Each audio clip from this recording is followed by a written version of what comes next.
ഇത് ഞങ്ങൾക്ക് ഒരു വലിയ സന്തോഷകരമായ ദിവസമാണ്. ഇന്ന് NDAന്റെ ഭാഗമായി 2020 ജോയിൻ ചെയ്യുന്നു.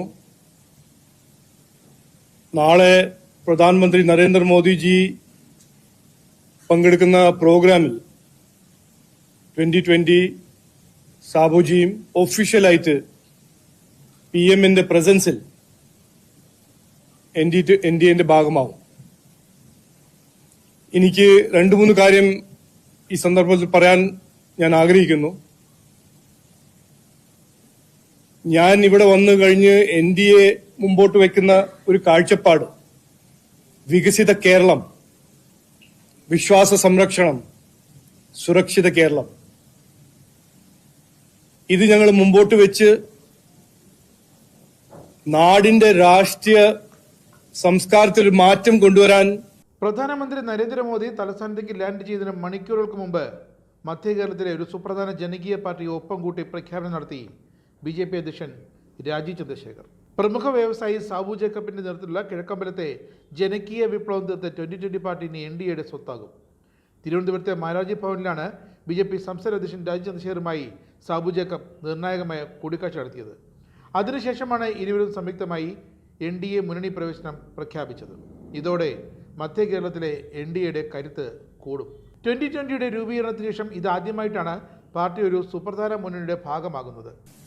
ഈ 2020 എന്ന് പറയുന്ന പാർട്ടിയെ ഈ ഭൂമിയിൽ നിന്ന് തന്നെ ഉന്മൂലനം ചെയ്യണം എന്നുള്ള ഉദ്ദേശത്തോടു കൂടി ഇവിടുത്തെ LDFും UDFും കൂടാതെ വെൽഫെയർ പാർട്ടി, PDP, SDPI അങ്ങനെ 25 രാഷ്ട്രീയ പാർട്ടികള് ചേർന്നൊരു സഖ്യമുണ്ടാക്കി. ഇടതു വലത് മുന്നണികളുടെ നിരന്തരമായ വേട്ടയാടലിൽ നിന്നുള്ള സുരക്ഷാ തേടൽ കൂടിയാണ് ഈ NDA പ്രവേശനം. മധ്യ കേരളത്തിൽ പ്രത്യേകിച്ച് എറണാകുളത്ത് ആഴത്തിൽ വേരുള്ള 2020 പാർട്ടിക്ക് NDAയുടെ നിയമസഭാ തെരഞ്ഞെടുപ്പിൽ ഏറെ നിർണായകമായ ഘടകമാകാൻ സാധിക്കും. ഇത്തവണത്തെ തദ്ദേശ തെരഞ്ഞെടുപ്പിൽ ഭരണം നടത്തിയിരുന്ന വളവുകോട് ബ്ലോക്കിൽ പാർട്ടിക്ക് 5 സീറ്റുകളുണ്ട്. മഴുവന്നൂരിൽ 6, പുത്തൃക്കയിൽ 7, വെങ്ങോലിൽ 6, തിരുവാണിയൂരിൽ 9, പുത്തൻകുരിശിൽ 2, തൃക്കാക്കര നഗരസഭയിൽ 1 ഡിവിഷനും 2020ക്ക് ജയിക്കാനായി. എറണാകുളത്തിന് പുറത്ത് തൊടുപുഴയിൽ മണക്കാട് പഞ്ചായത്തിൽ 2 വാർഡുകളിലും 2020 സ്ഥാനാർത്ഥികൾ ജയിച്ചു. 2020ക്കാകട്ടെ NDAയിലേക്കുള്ള പ്രവേശനം 2026 നിയമസഭാ തെരഞ്ഞെടുപ്പിൽ അതീവ നിർണായകമായ ഘടകമാണ്. കിഴക്കമ്പലം ഉൾപ്പെടുന്ന കുന്നത്തുനാട് മണ്ഡലത്തിലെ CPM MLA PV ശ്രീനിജന്റെ ക്രൂരതകളിൽ മനമെടുത്താണ് സാബു ജേക്കബ് പ്രധാനമായും തെലങ്കാനയിലേക്ക് തന്റെ കിറ്റക്സ് സാമ്രാജ്യം പറിച്ചു നട്ടത്. CPMകാർ മൊത്തത്തിൽ സാബു ജേക്കബിനെ രൂക്ഷമായി ആക്രമിക്കുന്ന ഒരു അവസ്ഥയുണ്ടായി. ഇതിനിടെ ലോകത്തെ ഏറ്റവും ധൂർത്തനും ആഡംബരപ്രിയനുമായ കമ്മ്യൂണിസ്റ്റുകാരൻ പിണറായി വിജയനാണെന്ന് ആരോപിച്ചുകൊണ്ട് സാബു ജേക്കബ് അടുത്തിടെ രംഗത്ത് വന്നിരുന്നു. പിണറായി വിജയന്റെ വിദേശയാത്രകൾ, പിണറായി വിജയൻ നടത്തിയ ഇടപാടുകൾ, ഇതൊക്കെ വ്യക്തമായി അക്കമിട്ട് എണ്ണി പറഞ്ഞുകൊണ്ടായിരുന്നു സാബു ജേക്കബിന്റെ ആ സമൂഹ മാധ്യമത്തിലെ പോസ്റ്റിംഗ്. സാബു ജേക്കബ് വളരെ വ്യക്തമായി നിലപാടെടുത്തിരുന്നു. ഇടതു പ്രസ്ഥാനങ്ങളുടെ ഓരോ അപജയത്തിനും താൻ നേരത്തെ മുന്നറിയിപ്പ് നൽകിയിരുന്നെന്ന്. എന്തായാലും സാബു ജേക്കബിനെ CPM കണ്ടത് ബദ്ധശത്രുവായിട്ടാണ്. അതുകൊണ്ട് തന്നെയാണ് സാബു ജേക്കബിന്റെ കിറ്റക്സ് എന്ന കേരളത്തിൻ്റെ ഒരു കാലത്തെ അഭിമാനമായിരുന്ന വ്യവസായ സംരംഭത്തെ കേരളത്തിൽ നിന്നും ഇടതു സർക്കാർ അടിച്ചോടിച്ചത്.